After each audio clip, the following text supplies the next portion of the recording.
Hello everyone.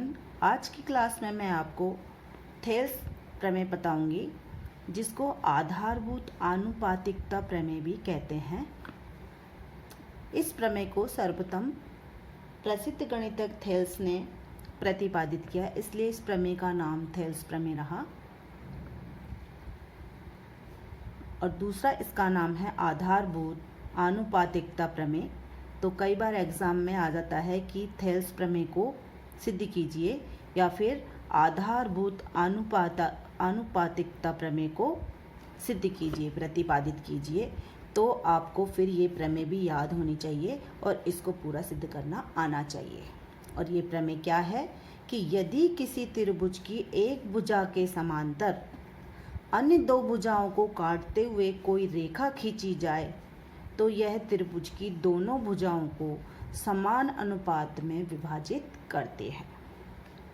तो चलिए पहले इसका हम एक चित्र बनाते हैं। जैसा जैसा इसमें कहा गया है वैसे हम चित्र बनाएंगे। तो सर्वप्रथम हमें क्या दिया हुआ है? त्रिभुज। तो मैं यहाँ पर त्रिभुज बना लेती हूँ।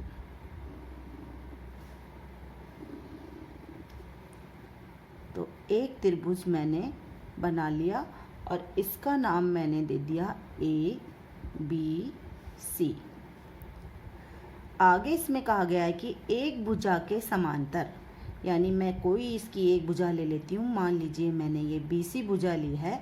इसके समांतर अन्य दो भुजाओं को काटते हुए कोई रेखा खींची जाए, यानी इस तरीके से इस भुजा के समांतर ये रेखा खींची गई है।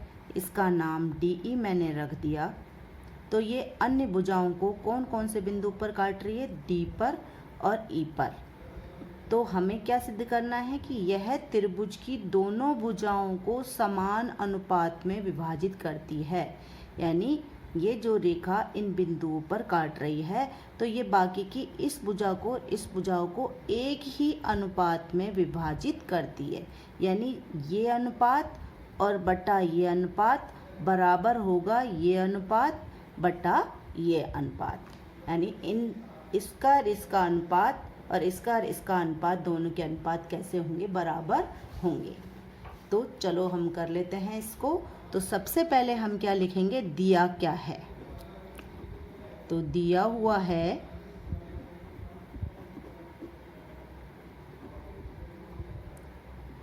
त्रिभुज ABC में DE समांतर BC। क्योंकि हमने क्या किया था? BC के समांतर DE रेखा खींची है। यहाँ दिया हुआ है एक भुजा के समांतर, तो इस भुजा के समांतर DE है। यानी DE किसके समांतर है? BC के। और ये DE AB को व AC को कौन कौन से बिंदु पर काट रही है? D और E पर। क्रमशः D व E पर काटती है। तो ये तो हमारा क्या आ गया? दिया हुआ है। अब सिद्ध क्या करना है? सिद्ध करना है कि त्रिभुज की दोनों भुजाओं को समान अनुपात में विभाजित करती है। यानी AD बट्टा DB, यानी इस भुजा का जिसको काटा है, जिस अनुपात में काटा है, उसी प्रकार से ये भुजा भी उसी अनुपात में, AC भुजा भी उसी अनुपात में काटी हुई है। यानी AD बटा DB बराबर AE बटा EC। ये हमें सिद्ध करना है। अब इसमें हम कुछ रचना करेंगे। तो रचना कर लेते हैं। तो हम क्या करेंगे कि D को C से मिलाएंगे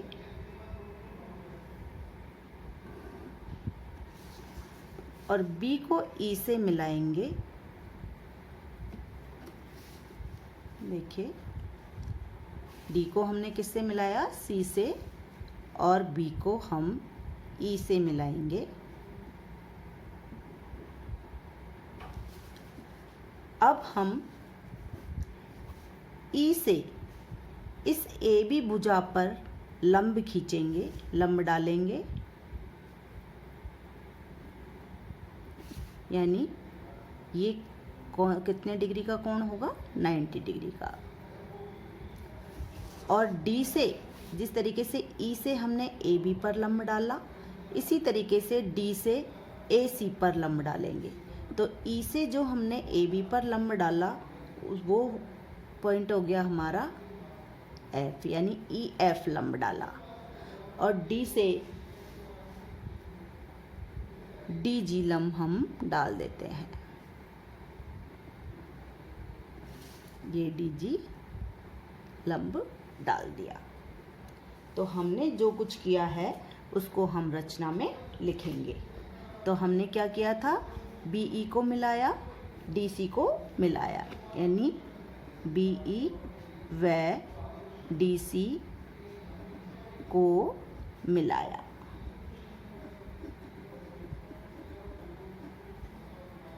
तथा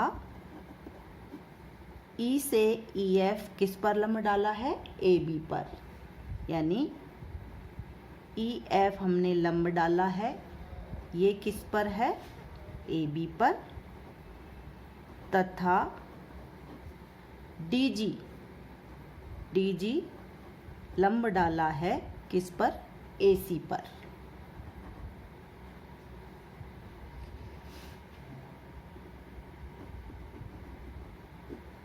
ठीक है, तो लंब का निशान हमने लगा दिया। ई एफ लंब है ए बी पर और डी जी लंब डाला है ए सी पर। ठीक है, अब हम करेंगे उपपत्ति। तो उपपत्ति में हम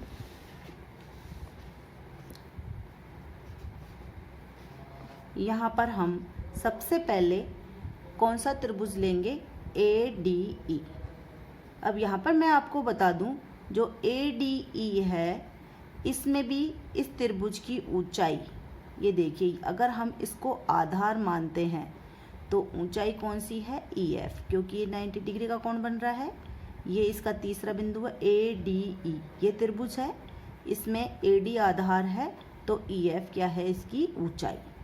और यदि हम त्रिभुज लेते हैं ए बी ई, तब भी हमारा हम लेते हैं दूसरा त्रिभुज बी डी बी ई, तब भी हमारा ई बिंदु से इस बी डी को आगे बढ़ाने पर लंब डाला गया है ई एफ, यानी दोनों की ऊंचाई यही ही है, क्योंकि जो शीर्ष से सामने की भुजा पर डाला गया लंब होता है वही उस त्रिभुज की ऊंचाई होती है।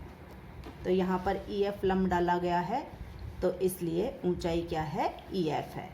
तो ए डी ई त्रिभुज में भी ऊंचाई ई एफ है और डी बी ई त्रिभुज में भी ऊंचाई क्या है? ई एफ है। अब त्रिभुज, हम सबसे पहले त्रिभुज ए डी ई का क्षेत्रफल लेते हैं, ए डी ई का क्षेत्रफल। और आपको पता है कि त्रिभुज के क्षेत्रफल का सूत्र क्या होता है? 1/2 आधार इंटू ऊंचाई। तो 1/2 इंटू आधार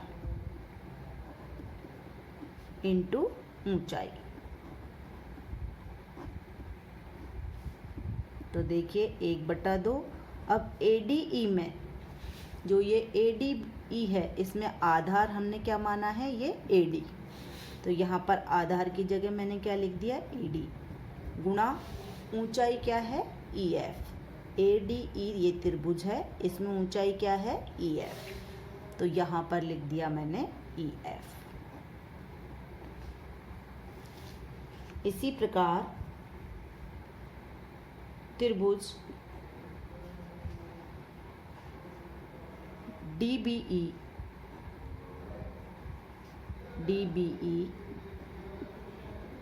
का क्षेत्रफल, यही सूत्र हमने लगाया 1/2 गुणा। अब देखिए DBE में मैंने DB क्या माना है? ये आधार, यानी यहाँ मैंने लिख दिया आधार की जगह DB। और इसकी ऊंचाई भी क्या है, EF है, तो गुणा EF।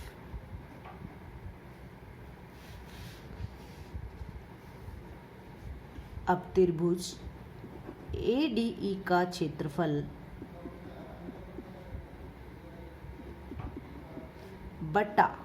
बटे में हमने इनको ले लिया त्रिभुज DBE का क्षेत्रफल बराबर, तो इधर का भी ये ऊपर आ गया 1/2 गुणा AD गुणा EF, और DBE वाला क्षेत्रफल क्या है, 1/2 गुणा DB गुणा EF। अब देखिए 1/2 से 1/2 कैंसिल हो गया, EF से EF कैंसिल हो गया, तो ये क्या आ गया, AD/DB। इसको हम नंबर 1 दे देंगे नाम, ठीक है।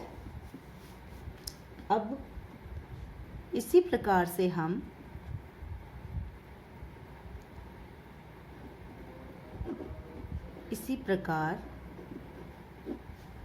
इस साइड में भी कर लेते हैं। हम लेते हैं वापस ADE का क्षेत्रफल, पर इस बार हम आधार क्या लेंगे, AE, और ऊंचाई क्या हो जाएगी, DG। और दूसरा त्रिभुज हम कौन सा लेंगे, DEC। इसमें आधार EC हो जाएगा और ऊंचाई हो जाएगी DG। तो हम इसको भी इसी तरीके से कर लेते हैं कि त्रिभुज ADE का क्षेत्रफल बटा त्रिभुज ADE का क्षेत्रफल बटा त्रिभुज DEC का क्षेत्रफल, DEC का क्षेत्रफल। तो यहाँ इसका हो गया 1/2 गुणा AE, अब की बार मैंने आधार लिया है, और ऊंचाई क्या है, DG, तो AE गुणा DG,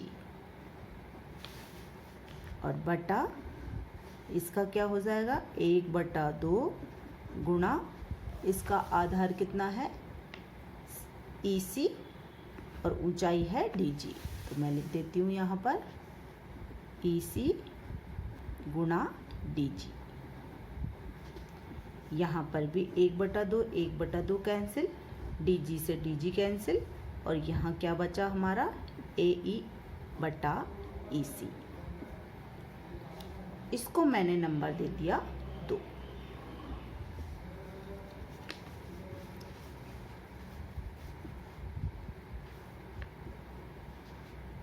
अब देखिए यहाँ पर इन दोनों में ADE का क्षेत्रफल, यहाँ पर भी ADE का क्षेत्रफल है, नीचे ये DBE का क्षेत्रफल है, और यहाँ पर क्या है, DEC का क्षेत्रफल। तो ऊपर के तो दोनों हमारे समान हैं। अब क्या नीचे के भी हमारे क्षेत्रफल समान है, क्योंकि ऊपर का तो एक ही त्रिभुज है ADE, तो दोनों समान हैं। पर क्या नीचे वाले ये त्रिभुजों के क्षेत्रफल समान हैं, ये चलिए देख लेते हैं। तो यहाँ पर देखिए कौन कौन से त्रिभुज हैं ये, एक तो है DBE और दूसरा है DEC। तो आप ये देख रहे हैं ये दोनों त्रिभुज, एक त्रिभुज तो ये वाला है यानी DBE, और दूसरा त्रिभुज है DEC। तो ये दोनों त्रिभुज देखिए एक ही समांतर रेखाओं के बीच स्थित हैं, और इन दोनों का आधार क्या है, DE। DBE का आधार भी DE है और DEC का आधार भी DE है।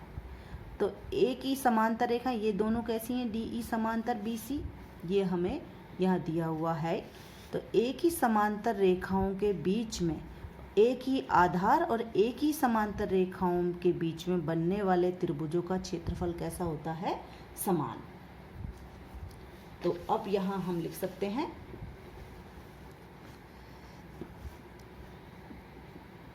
परंतु त्रिभुज DBE का क्षेत्रफल बराबर त्रिभुज DEC का क्षेत्रफल। हम लिख देंगे दोनों समान आधार क्या है DE एवं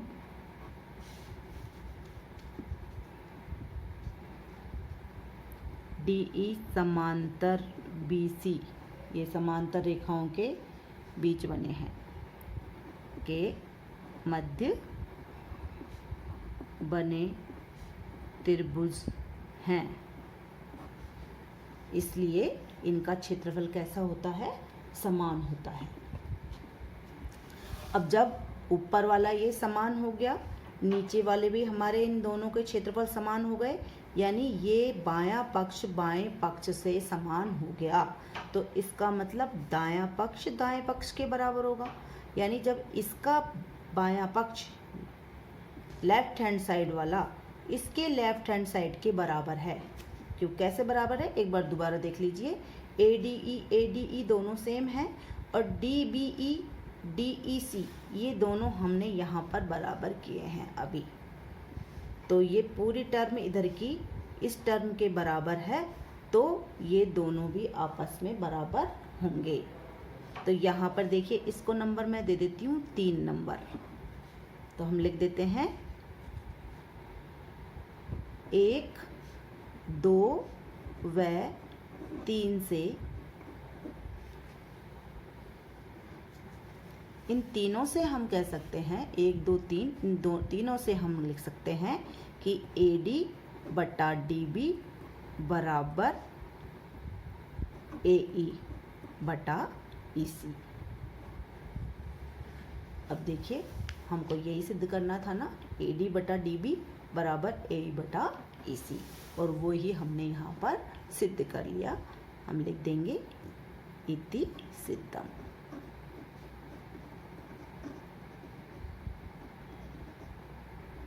ये जो प्रमेय है ये एग्ज़ाम की दृष्टि से बहुत ही उपयोगी है, बहुत महत्वपूर्ण है, इसलिए आप इसको आसानी से देख सकते हैं, समझ सकते हैं इसको, और पूरे नंबर प्राप्त कर सकते हैं। Thank you.